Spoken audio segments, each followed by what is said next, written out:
काज़मी साहब, आपको पता ही है ये जो 29 अगस्त का जलसा था नौशहरा में, परवेज़ खटक साहब की वो एक बुलंदो बांग दावों वाली वो एक वीडियो अब सामने आ गई है, वायरल हो गई है पश्तो में, लेकिन हमारे व्यूअर्स जो इसको ज़रा समझ पाएंगे, हमने कोशिश की है सब टाइटलिंग की भी, ज़रा वो सुनवा देते हैं ताकि बात कॉन्टेक्स्ट में आ जाए। वो कह रहे हैं कि मैं गैर वो कर रहा था, इस पर भी बात करेंगे सलीम साहब से।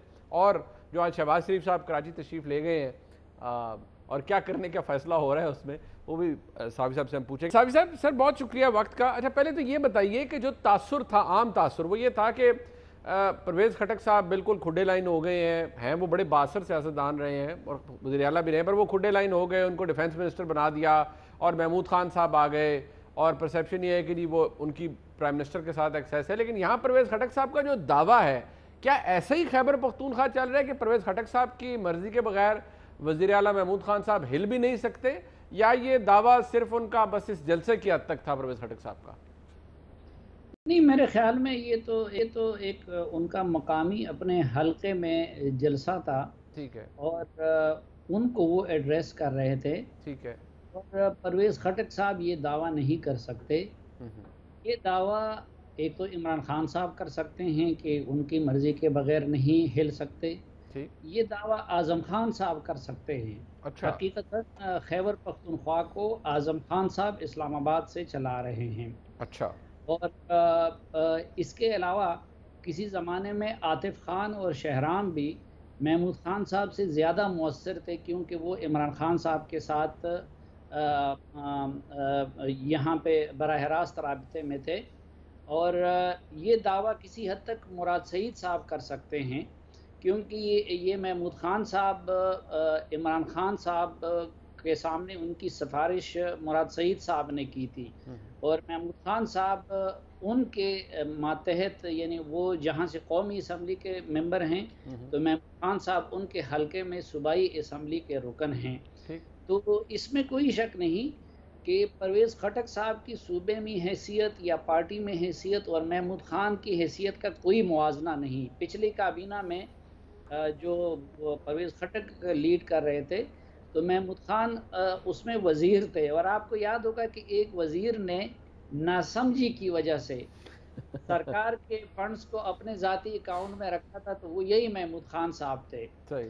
और महमूद खान साहब, आप लोग तो बार बार बुज़दार साहब का जिक्र कर रहे हैं कि जी बुज़दार साहब बेइख्तियार है, बुज़दार साहब कुछ नहीं कर रहे हैं। लेकिन पिछले दिनों मैंने आर्टिकल में भी लिखा था कि मेरा ये चैलेंज है कि हर हवाले से जिन क्वालिटीज़ की बुनियाद पे बुज़दार साहब को क्रिटिसाइज़ किया जा रहा है, तो महमूद खान साहब उनसे 10 कदम आगे हैं। लेकिन चूँकि छोटा सूबा है, इसलिए उसका जिक्र नहीं कर। तो परवेज़ खटक साहब की वो हैसियत थी। लेकिन एक तो परवेज़ खटक साहब, ज़ाहिरी बात है कि वो उस वक़्त इमरान खान साहब वो अपनी मर्ज़ी भी कभी-कभी चला लेते थे, इसलिए सीटें बढ़ाने के बावजूद उनको वज़ीर आला नहीं बनाया गया। दूसरा, आज़म खान साहब उनके शदीद तरीन मुखालिफ हैं और परवेज़ खटक साहब और उनकी बातचीत भी नहीं है। तो यहाँ आज़म खान साहब मौसर हो गए, तो इसलिए भी वो पस मंज़र में रहे और उनको वज़ारत भी इस तरह दी गई थी। लेकिन अभी मुझे लगता है कि 2 मरतबा जो प्राइम मिनिस्टर ने परवेज़ खटक की तारीफ़ की, तो एक तो आज़म खान साहब अब निकल रहे हैं, वो बाहर जाना चाहते हैं। अच्छा। उन्होंने अपना नाम वर्ल्ड बैंक के लिए डाल दिया है। अच्छा। तो वो हो रहे, तो परवेज़ खटक साहब इन हो रहे हैं। ठीक है। अच्छा, ये भी रेवलेशन है जो आपने किया। अच्छा, अब साहब ये अब क्योंकि ये तासुर सामने आना ज़रूरी था, इसकी हकीकत सामने आना ज़रूरी थी कि जो परवेज़ खटक साहब ने दावा किया जलसे के अंदर किया, वो दुरुस्त है, यानी आपने बता दिया। अब ज़रा अगर थोड़ा सा हम इस तरफ आएँ, ये जो ख़ास तौर पर शहबाज शरीफ साहब की सियासत है, मरीम नवाज़ शरीफ साहिबा इरादा रखती हैं कि वो एक्टिव हो रही हैं सियासत के अंदर, और शायद अब मुहर्रम, क्योंकि 10 मुहर्रम गुजर चुका है, इसके बाद शायद इरादा भी है मुस्लिम लीग नून का कि वो कोई रैलीज वगैरह जलसे करेंगे, ऐसी इत्तलात है।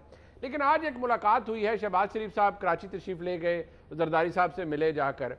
अब इस अपोजिशन का इस हुकूमत को हिलाने गिराने या कम अज़ कम कोशिश करने के हवाले से आपका तज्जिया क्या कहता है? शहबाज शरीफ साहब का जो तर्ज सियासत रहा है कि वो बिल्कुल भी ऐसी सियासत नहीं करते जिससे बदहज़मी हो जाए, तो क्या शहबाज शरीफ साहब के तरफ एक मुस्लिम लीग नून हो गई या जरदारी साहब की پیپلز پارٹی ہو گئی، کچھ بگاڑ سکتی ہے آج کی حکومت کا یہ، یا بس یہ خالی باتیں ہی کریں گے اور ایسے ہی کچھ چلے گا ان کا؟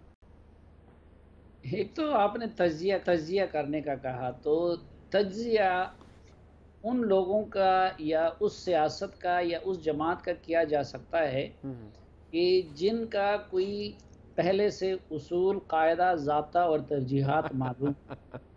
ٹھیک.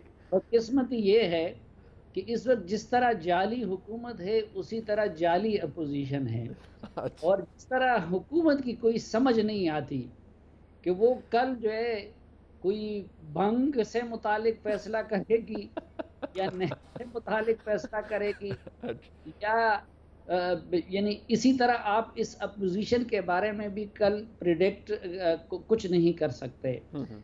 ان کی آپ حکومت کی دیکھیں، حکومت کی کوئی ادا پچھلے سالوں میں وہ حکومت والی یا حکمرانوں والی نظر نہیں آئی. اور یہ جو دو اپوزیشن جماعتیں ہیں، ان کی کوئی حرکت اور کوئی ادا ہمیں اپوزیشن والی نظر نہیں آئی. اب ادھر پرابلم ایک تو یہ ہے کہ خود اپوزیشن کے اندر پیپلز پارٹی اور نون لیگ کی آپس میں بھی سیاست ہو رہی ہے. پھر مسلم لیگ نون کے اندر شہباز شریف کے بچوں کا اور نواز شریف کے بچوں کا بھی آپس میں سیاست ہو رہی ہے. پھر تیسری بات یہ کہ ان دونوں جماعتوں کی سیاست وہ اس کی لیڈرشپ کے کیسز اور ان کو ملنے والی رعایتوں یا ان پہ آنے والے سختیوں کے گرد گھومتی ہے.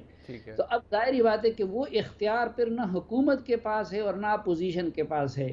اب یہ معلوم نہیں ہے کہ وہ حلقے اگر کل ان کو کوئی رعایت دے دے یا کل ان کو کوئی دانہ ڈال دے تو مسلم لیگ نون اور پیپلز پارٹی کا رویہ ایک ہو جاتا ہے.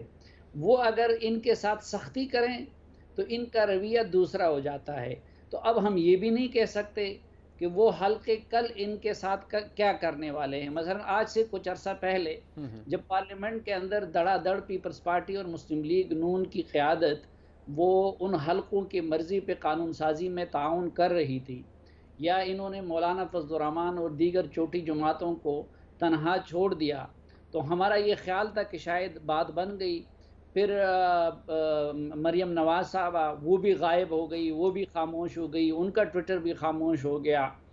اب اچانک ہم تو ایکسپیکٹ یہ کر رہے تھے جس طرح کہ خود یہ لوگ کر رہے تھے، زرداری صاحب بھی کر رہے تھے اور مسلم لیگ نون کی قیادت بھی، کہ جو تابعداری انہوں نے کی ہے اس کے بدلے میں ان کو کوئی صلہ مل جائے گا. لیکن صلہ ملنے کی بجائے ان کے گرد گھیرا تنگ کر دیا گیا. تو جب گھیرا تنگ ہو گیا تو اس لیے مریم صاحبہ بھی دوبارہ بولنے لگی ہے، اور اب پیپلز پارٹی بھی اپوزیشن میں جانے کی کوشش کر رہی ہے. لیکن یہ کل پہ منحصر ہے کہ کل کیا ہوگا. اس لیے میں تو کم از کم اس اپوزیشن کے بارے میں کوئی تجزیہ کرنے سے قاصر ہوں.